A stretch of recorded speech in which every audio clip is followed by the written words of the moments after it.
Hi, thanks for tuning in to our Practical Nerds weekly podcast. I'm Shubh, and together with my partner and co host Patrick, we normally invest in founders in design, construction, renovation, and logistics technology. Many of our friends in the ecosystem wanted us to start a podcast on the built world, and in return, we decided to honor their request with a show about nothing at all. Hey Patrick, you're back again after a bit of a break. How have you been doing? I'm great. Happy New Year, Shub. Happy New Year. So technically this is our first episode of the year. I guess we snuck in with our previous episode on the idioms from our mother tongues. That was published earlier this year, but technically this is a new start to our year. That's right. Yeah, That's right. very nice. So what are we talking about today, sir? So we were thinking to kick off the new year with something bold and something that perhaps would inspire a lot of founders, friends from the ecosystem. And that topic is robotics in construction and Okay. the adjacent spaces in the real world. So we're going to talk about the conviction that you and I have with regard to robotics in our space, what gets us excited, what we think should get other people excited about robotics. I mean, it sounds like a very interesting topic. I think it's also feels like, in all probability, there's some of our viewers who probably perhaps are with us in our excitement for robotics. There's some perhaps who are also feeling, you know what, I've heard this before about how robotics is going to change the world and robotics is the future. I've heard this being said 10 years ago, 20 years ago, right? Why is it different this time, right? So what would you answer to them? Oh, wow. Okay, so you're really kicking us off here. Yes. All right. I thought I would have some kind of soft landing, but Hey, it's 2024, man. There's not room for soft landings anymore. no, man, not with you at least. Okay, I got it. So look, on that topic, I think number one of the very unique mega shifts, if you've heard us talk about mega shifts before, that is different in 23, even more so in 24 than, to your reference, 10 years ago, 20 years ago, is just how dire the workforce situation is. And if you look at the world is partitioned in a way when it comes to robotics, at least in my mind, into, it's not exactly hemispheres, but like two worlds. There's a world where you have a labor oversupply, but a qualification undersupply. Yeah. And then there's a world where you have a demand overhang. And that's like the mature markets. Yeah. North America, Europe, I also guess to a degree Australia, and then, countries like in the Middle East or Singapore fall into that category very strongly as well. And so that's something where in that Western part or those westernized markets, the labor supply is so constrained, and the inflation that has been kicking us for 3 years was an inflation that very much was created from a combination of lack of supply, coupled with discussable monetary decisions, but mostly triggered by undersupply. And so if we're now in a situation where that undersupply becomes the new norm in these westernized markets, then robotics is actually a key contributor to keeping inflation in check. So that would be my first answer, is to what's different 10 or 20 years ago. I like that. I think one other aspect which I would like to build on is, and this is something we've discussed in multiple episodes of Practical Nerds as well as Disagreed, right? For those of you who followed us on that's way back. That's way back. Exactly. Right. Is, we are big believers in solutions that deliver outcome as a service. And I think now keep in mind, now someone may say, hey, you know what? Sure, robots do things or do certain tasks. Isn't that an outcome? Yes and no. I think when we apply it to the world of construction tech, what an outcome specifically means is, hey, is the robot capable of actually putting together a building, for example, Hmm. or the trade that it's responsible for. And I think there the appreciation that you also need things to be done in a very standard, very predictable way, where you don't want there to be ambiguity, or what is delivered needs to be unequivocal in terms of standards and what it represents. Kind of Very like true. what you would expect, for instance, in an automobile factory or in a chip factory, for example. And I bring up those examples because there's a great deal of automation in those industries, and it's highly standardized. I think we're not there yet in construction, but we are ever so gradually, but also consistently moving towards a world where in certain markets, but also in certain kinds of asset classes or in certain trades, there's an understanding that robotics is actually capable of delivering very predictable solutions. So I feel like there robotics can also represent a path to a predictable outcome. So you can Hmm. reduce the uncertainty that comes with a very human labor dependent offering. But now you've addressed the elephant in the room, the automotive industry, right? Mhm. And chips even more delicate. Yes. Um, Now, what would you say to someone that says, "Yeah, but in a factory, I control the environment, I control the surroundings, I control the circumstances, I control the supply chain, Yes. so I control the environment." Mhm. Construction, at least the way it's been carried out in a human-led model, Mhm. people would say or would argue, it's much less controllable that way. That is a very good question. I think my reaction to that question would be, and look, I prefer finding easy solutions to difficult problems. Hmm. Right? That's my personal style. I would say, That's why VC is so great.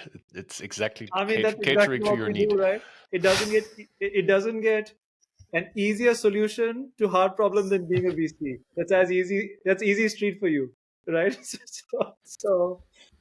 Um, so I think what I would be inclined to suggest or to appreciate, or maybe even to understand with my limited understanding, would be to say work with environments or work in trades where you can control the environment, or the Hmm. environment is under control, right? Um, but I feel like that doesn't do justice to what this space represents. And I think you may have much more to share here, Patrick. Look, I think the earliest iterations of, let's call it, robotics enabled companies in Hmm. construction tech, and by extension a little bit in logistics and warehousing, Hmm. um, were all designed from a, sorry, strike all, I don't think all is correct, were to a large degree designed having in mind to have to deal with this with this uncontrolled environment through a very high spatial awareness. Okay. And so in robotics, the product people in robotics, they tend to say, um, robots and AI are very good to do the hard things in an Hmm. easy way, Hmm. and they are very bad at doing the easy things, and they find that very hard. And so apply that to the uncontrolled environment. That's exactly the thing. If you put a baby Hmm. in a room and the baby has started crawling around, it has spatial awareness, right? What that baby will do once it has learned to put one foot in front of the other is a very, very difficult thing for a robot, but it's a super easy Yeah. thing for an undeveloped human, Hmm. right?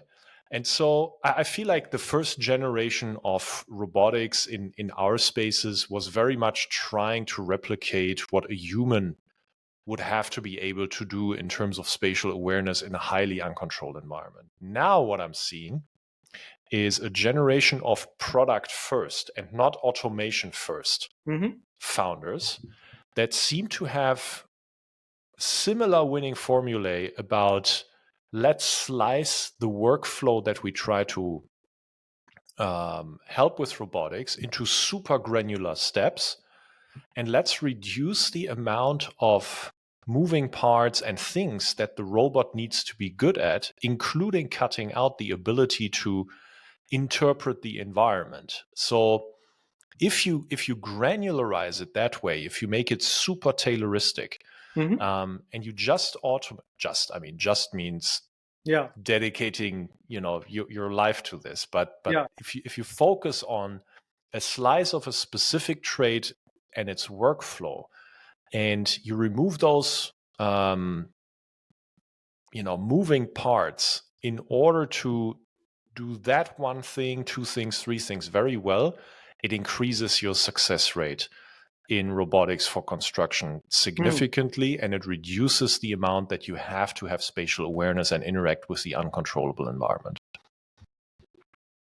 I mean, look, that all sounds conceptually very consistent and potent. I'm sure people watching and listening to this are thinking, hey, is that even realistic in construction? Do you think? It is, yeah. Okay. Absolutely. Look, I mean, let me give you an example for which I wish I would see a robotics company, so that I don't have to feature any companies here or Sure. make comparisons. So let's start Daisy Fresh. One space that I find fascinating is drywall recycling. So not drywall finishing, I'm talking of recycling. So the way the process works today is that you have an inspector walk around a large site, say a large office building, and they would look at the entire drywall, which drywall can get recycled. And then they put, like, with a little pen on each drywall, they make a slight marker. Hey, this one is good, sort of as an indicator to the human crew that comes after. Now comes the human crew in, sees the markers, and then they take a saw, Okay. electric saw, and think of it like they are cutting out a rectangular shape of the drywall that ought to be recycled. What do you think happens? They are all of different sizes. Yeah. And none of them uses the entire recyclable space, because if your worker is only 5'6", the height that you get from the recycled wall is 6 feet with the Yeah. arms up, Yeah. right? And then there might be another inches that you can't recycle. So that's what happens then. Then the human worker takes basically the drywall out in their hands, moves the body, moves on the z-axis, moves the drywall onto a pallet, puts them on top of each other, and then logistics happens. And then in a warehouse, people take out the drywall again, put them on yet another workstation, then they put a template on top in order to cut them all into similar sizes. So lots of waste, of course, in this, not from a process perspective only, but also from, like, I'm cutting excess material in order to harmonize these, right? Yeah. That's a perfect task for a robot. Why? Because it's a very repeatable process that needs very little spatial awareness and has practically no quality requirements to the finishing of what the robot needs to do, right? So the way you could approach this is two ways from the philosophy perspective, to exemplify what I was being saying earlier. So now you can build a Ferrari, or you can build a Fiat, to stay in the family. Oh, Okay, so that's as close as it gets. That was a 25% owner of Ferrari. there you go. Yeah. Now the Ferrari would be, hey, let's automate the entire process so that the Ferrari would have spatial awareness, could move around the hallway, and could identify the next marker.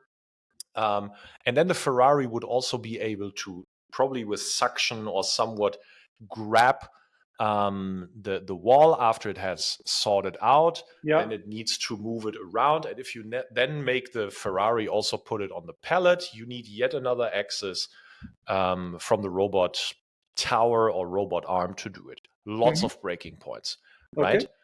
Now, the Fiat version of doing this would be that the robot arm basically only cuts, and it doesn't even have to be suction, with some form of grapples this, moves it out, and only moves it on one axis. Okay. And then puts it somewhere in a vertical position until a human worker collects it and puts it over, right? For example. And so that's a different philosophy where, if you approach it from a automation mindset and you want to automate everything, you're going to build the Ferrari and it might never work. If you approach it from a product perspective, the way a product person in software would build it, you're actually looking how much of the job you can get done with as little as possible. Fascinating. I mean, I presume, given based on the teas you provided, that I mean, this is an example. The one with drywall, of course, is what you'd like to see. But there are Mhm. other examples that you're already familiar with, which are up and running, where things are controlled to a degree where the robotic solution is largely in control of the surroundings in order to have the desired outcome. Yeah, but it takes a lot of time to develop something like that and Hmm. to perfect it. And if then I'm still not sure in many of these companies if the environment really breaks down, as in something doesn't happen the way you would like it to happen, if then the solution still would be able to perform, or if you then need a human operator to troubleshoot, etc. I think that's something that a lot of these companies that go more into the Ferrari full automation direction Hmm. are having to deal with. Yeah. I mean, I guess this also leads into another interesting conversation, right? I mean, let's suppose if I imagine and put myself in the shoes of a founder considering starting a startup, and robotics is one of those areas which I might consider going into.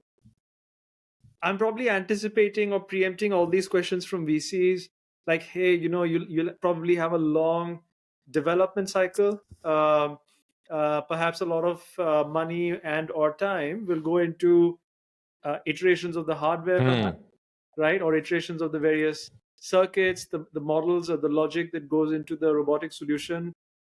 Why bother with all these things? Why not just go with regular, you know, internet solutions, SaaS, marketplaces, fintech stuff that's been done and dusted and is easier. VCs get it, etc., etc. Why bother with robotics? You're right.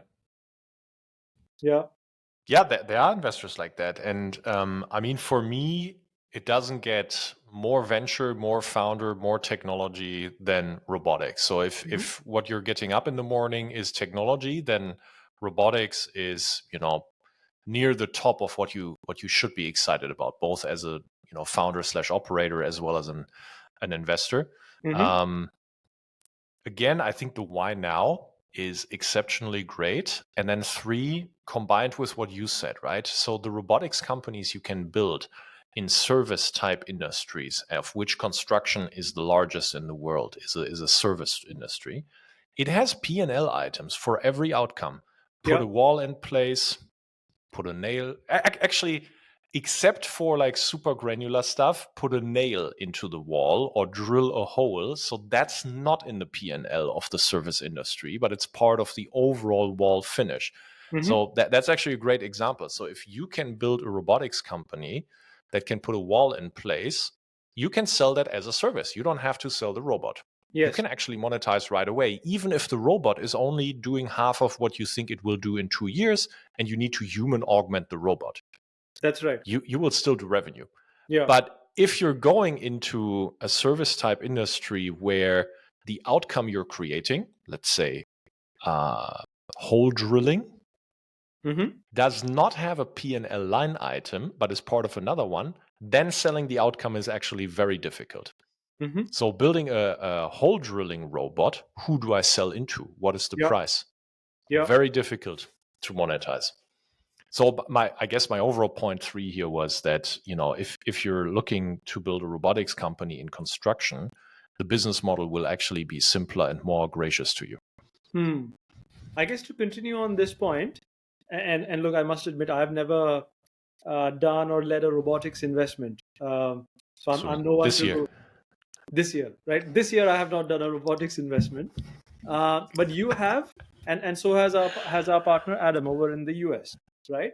So, but let's say of the investments of the robotics investments that you have done, right? So, what typically is like a unifying thesis, or actually forget thesis. I mean, don't want to get in too heavy into VC jargon. over here. Um, what do you like to see in the robotics ventures that you evaluate, and what would be a turn off for you? So number one is about the founder. Hmm. I've learned to appreciate product people Hmm. who acquire the knowledge about robotics Hmm. much, much more than people who come from an automation and robotics background. Um, and the reason is the same, I would say this in software, is you're approaching the problem in a much more componentized way, Hmm. where you're trying to build a stack that is highly repeatable and highly scalable rather than to build full automation. So that for me is number one. I'm looking for a product person. Hmm. Of course, that product person needs to have a strong foundation in technology, but not necessarily in like hardware or robotics, etc. So that's what I'm really looking for. And I think on this point, let's harp on the founder talent point. I don't know if you remember this, Shub, but like end of last year, I had shared in our internal team Slack um, an article where the founder of Anduril, Hmm. the defense hardware Yeah. company, Hmm. was threatening very publicly Hmm. every employee who goes out, every Anduril employee who goes out and founds a company, he threatened them with a lawsuit if there's even like I don't. I have to go back to the article, but like the implication was if there was even a trace of like Anduril IP in this, he would sue them. Yeah. And I was saying to people, is that a smart thing to do if robotics is all about product people? Hmm. Didn't you, as Anduril, now basically just telegraph to the entire market, hey, if you want to found a robotics company in 3 or 5 years, don't come here? Hmm. Which means you should now, in an adverse selection way, get all the people who don't want to found a company, who might not be product people, to join me. Yeah. I mean, what were your thoughts there? But like in the space of like talent that comes with product, I found that very odd. I mean, look, in general, in these sorts of situations, not to say that IP misuse or IP related offenses are to be trivialized, but I tend to look at it from a slightly higher level. And I do recall reading that piece, although I must say I'm not familiar with the details. But I think in general, I think firms which get very heavy handed with sort of restricting the use of quote unquote transfer of IP because of employees leaving and what that means, um, I would have larger questions about defensibility Hmm. and the confidence of the firm or the founders or the management to actually keep executing on their own. And I would see this more as a bit of a smokescreen, although that's a more of a meta point, maybe not specific to robotics ventures. True, but it was. I mean, Anduril is a hardware company for the most part, and so I was thinking, hey, you could have played this differently as the Yeah, founder here, Palmer. You could have also said, hey, whoever comes here and then wants to found a company, I'm going to be your founding investor.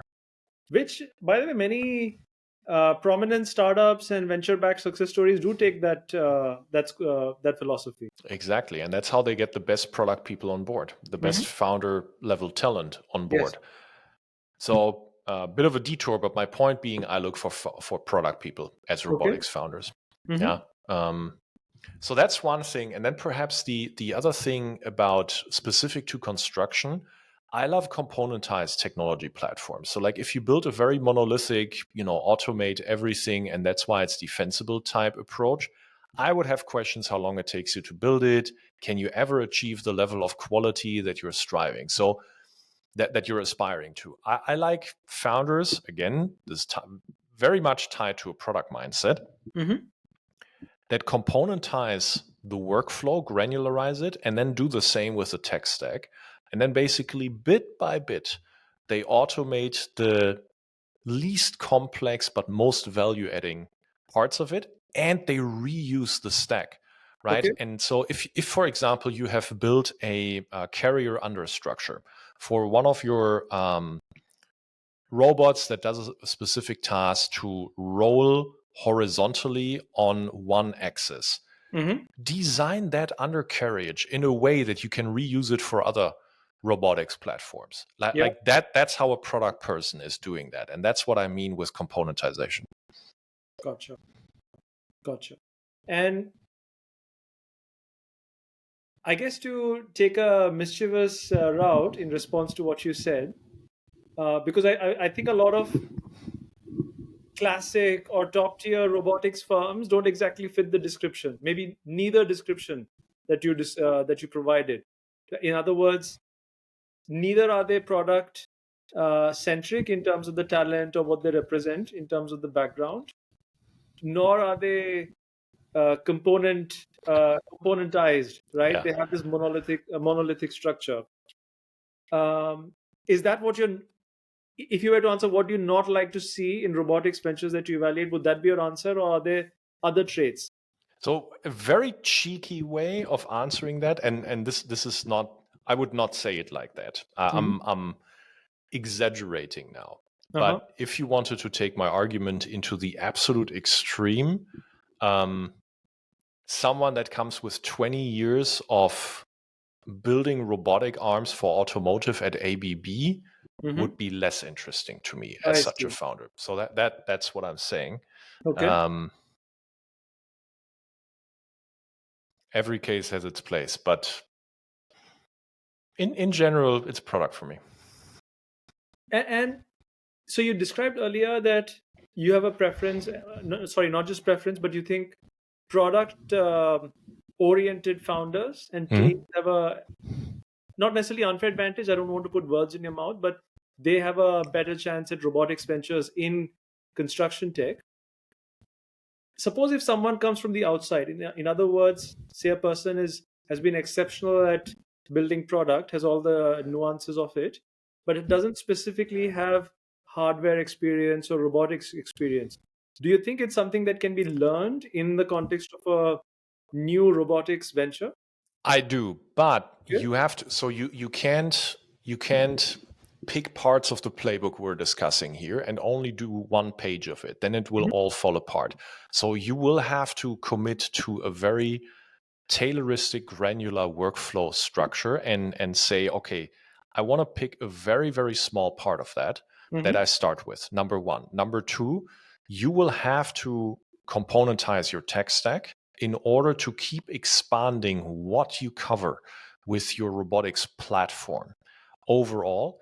And number three, I am a big believer that in construction, robotics is all about discovery, which means that if you go into very granular problems or parts of the workflow that you want to uh, automate and augment, really what your robotics platform is an engine to discover the next best thing that you want to automate adjacent to what you're doing and adjacent to the tech stack that you can offer. And that's why if you take all these 3 pages, a product person is actually perfectly equipped. It's not about, am I able to weld 2 pieces of metal together in order Mhm. to build a tower. It's also not about a very specific coding language. You can actually start in Rust, and Mhm. it won't scale for 10 years, but it will allow you to build a very robust system, as an example. And so a founder that comes with that product mindset has perhaps, in this case, Rust experience, has access to Rust talent to build all of that. They will be able, in my opinion, to discover what they need to discover, Mhm. to build the components that they need to build, and actually will do it. I'm going out with a number here at 10 times less investment in their robotics platform in the early years than someone who would go about it in a full automation monolithic way. And the 10 times is not a random number. That's a real like number between such a founding team and founding teams that have raised 10 Hmm. times that and achieved less. And tell me, I mean, for me, or let's say even a random person on the outside, it seems like robotics, of course, is in a very literal sense a manifestation of artificial intelligence, right? Mhm. So if you were to run with that, do you think the advances or the rapid acceleration of the AI models we've been seeing in the last year or so, are you seeing it already somewhat feeding into robotics ventures as well in AEC, or those two are going on parallel tracks?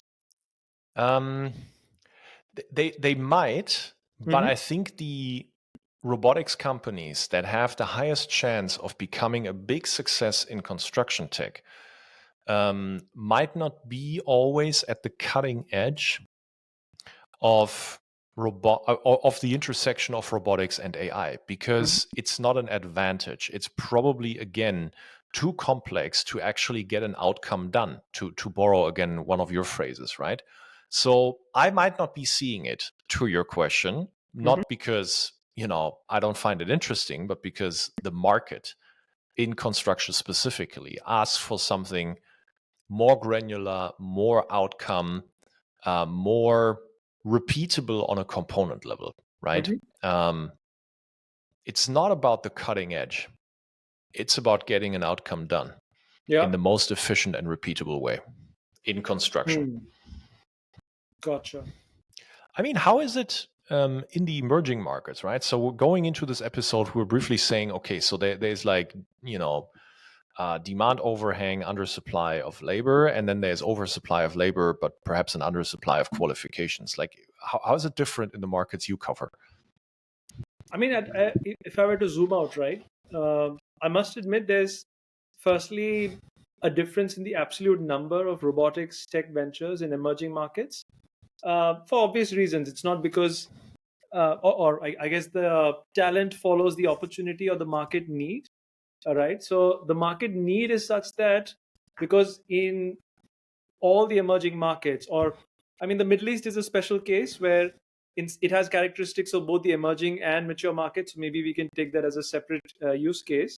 But let's say the classic emerging markets, they're working off of a much lower cost human labor cost basis, and therefore and there's a tremendous oversupply of labor, but there's a quality problem, right, or a skilling problem. So a lot of tasks, the default approach is often just to throw bodies at the problem. I know that's a very crude way of describing it, but I mean that's the unfortunate or the real truth, right? And therefore, robotics isn't often seen as, I mean, not necessarily. I don't think viable is the right word here. It's not even evaluated as a solution because the an easier solution is available, and there's perhaps not. It is believed that there's not enough merit to evaluating other options. So, oh, sorry, go on. Sorry. Go ahead. I think So, yeah. what would be an appropriate trigger in these emerging markets to, let's say, propel the demand for a robotic solution in a space, Hmm. um, even though there is a labor oversupply? It's a good question. So I think the one set of use cases where I did see some robotics action, and there's another where I think some action is picking up. So I'll pick that up in a bit. So a lot of robotics is coming in areas where it's somewhat remote areas. So think of it like critical infrastructure in the middle of the desert, for instance, right?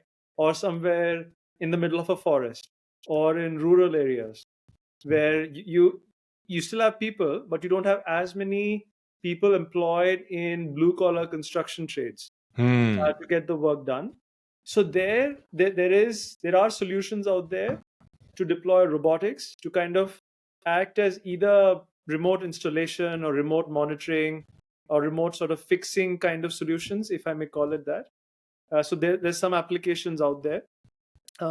Even for example, for um, remotely analyzing pipelines, for example, Mhm. uh, carrying critical infrastructure. I would say the adoption of that is still mixed. There's one or two companies which are doing great work in that. But I would say, is it being adopted at scale in a way which demonstrates its viability at a venture backed scale? My personal opinion, the jury is still out, Hmm. right? Um, I think another use case which is coming up is in, let's say, let's say high value buildings and the like, where you need precision. And that's where I go back to the earlier point, where the outcome is also precision, and where Hmm. robotics can give you the precision edge. That is where, again, I'm seeing robotics being deployed, right? Mind you, I would treat them more as robotics being deployed in specific projects. Um, as all of us are, or at least the three, all of us at Fundamental, I think a crucial question we are always asking is, hey, can this transcend this initial very tailor-made use case and become something which scales beyond? I think that, I must admit, I'm still waiting on, I see. right? What I'm hopeful for in most of these emerging markets is, and by the way, that'll be a very happy consequence, I have to admit, that as these emerging markets skill up and develop, the obvious thing to say, oh, okay, that's just a computer function. As they skill up and develop as economies, I think robotics will then become inordinately valuable and will become the need of the hour much quicker. Hmm. I think so. The reason why I parked the Middle East as a fascinating case study, where again I think they use the mix of both. So the reason why I said they have characteristics of both is, on one hand, they're very high income countries, but on the other hand, in they also seem to grow very fast and also don't really have a labor shortage, because they are Hmm. like massively into importing labor, and therefore are quite friendly with very labor intensive methods. But as we're seeing in certain projects like Neom, for example, in Saudi Arabia, for those of you who are very familiar, that kind of is an example for cutting edge technologies being incorporated across every aspect of the project, right? Now, again, the question still remains, hey, can it extend beyond this one city which serves as a hallmark for these things? I would say the jury's still out. I would agree. Yeah. I would Yeah. agree. So I'd say at this point, from a timing perspective, I'm I'm not exactly there yet. I must confess, for robotic solutions in emerging markets. Sorry, this one comes as a curveball. I just find it interesting now listening to you to the emerging market context. What gets big before the other? Mm-hmm. A large education tech skilling platform Mm-hmm. for blue collar workers in construction in these emerging markets, Yeah. or a robotics platform that follows our design philosophy that we discussed earlier in the episode. So I'll attempt to answer your question. I will slightly modify it to make the question easier for me, right? Because again, I like to make things easier for myself. That's how I roll. Um, so if your question was, which would be easier from a demand perspective and easier to monetize in an extremely profitable way, I think edutech in general, for not just for construtech, but also blue collar trades, um, I'd say it's an extremely um, lucrative opportunity, as well as an enormous profit pool, in the sense where there's pent up demand from the target audience to pay for solutions like this. Within the emerging markets you're That's referring. correct. Yeah. Yeah, that's correct. Yeah, because what these markets are starved of is skilling opportunities and the opportunities to rise up the career ladder. So anything Right. which gives them that leg up, get to unlock profit pools if you enable that. Okay. Yeah, I think robotics will come. Perhaps it's just a bit off on the timing at this point. Is my feeling. I mean, look, sometimes history doesn't necessarily repeat, but it does rhyme. And we've been Hmm. talking like how many times of your and I's belief that economies follow cycles. Hmm. And in a way, if you look at how the Chinese economy has been developing between the 80s and today, so maybe whatever the last 40-45 years, um, there was a time when you could walk into a Chinese factory and the only robot that you would see was the coffee machine. Yeah. and everything else would be, workers. Yes. Fast forward 45 years later, Chinese manufacturers and the state, Hmm. I'm pretty sure they have done, I mean, let me say it as neutral as I can. They have probably done a very good job learning from the manufacturing companies that invested in their country. I would say, by the way, well played. I would say that's a great point. I hadn't thought of the China example or the China anomaly to what I just said. Um, it's a good point, something to think about. And by the way, it's not because the labor class in China wouldn't yield enough workforce anymore. It would. I mean, it would come from different parts of the country, perhaps, than it did 40 years ago. But still, mostly rural, migrating workers. Yeah, Still to this day. In fact, I mean, China seems to be grappling with significant unemployment among the youth. That's yeah. just a side comment. It's not for a lack of labor availability. That's I not the mean, problem. so what I said earlier about emerging markets certainly would not explain China's rise as a middle income country. So you're right about that. I did Yeah. not get that right. So something for me to think about. That's right. Yeah, interesting. When Yeah. when it takes off in the cycle of, let's say, India is the largest economy in that, let's say, class of economies. I mean, the other thing which really makes it hard to make predictions, I mean, in general, of course, is in so many other models that we've seen, emerging economies tend to leapfrog ahead, Hmm. skip ahead one or two generations of the tech adoption cycle and go right ahead to either what's current or something entirely new altogether. So Right. I wonder if we'll see something like that happen in the space of robotics as well. So I think for education techs, the way you've just laid it out, that's already happening. Hmm. We're probably right now seeing leapfrogging of the emerging markets over the mature markets in terms of that. Yeah, with regard to robotics, that's indeed a fascinating Yeah, question. When will that happen? yeah. Hmm. It's always driven by a need, like you say. If there is no need to do it, nobody will invent it. Hmm. So it will have to come from.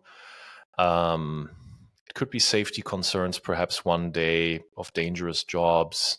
Yes. Um, I think that's perhaps not a big enough trigger for many like policymakers or founders. It will have to be some trigger. Yeah. Whereas in the Western markets, that trigger is 2 years ago, and it's dire. It's really Yeah. dire. So if you're a product person following the philosophy that we laid out here, you have ample opportunity in construction tech, and more than happy to help you. And the perfect timing, Absolutely, and in general in venture, but also true in construction tech, having great timing is a blessing you should not ignore. absolutely, Yeah, absolutely. Talk to us. We'll help you. absolutely.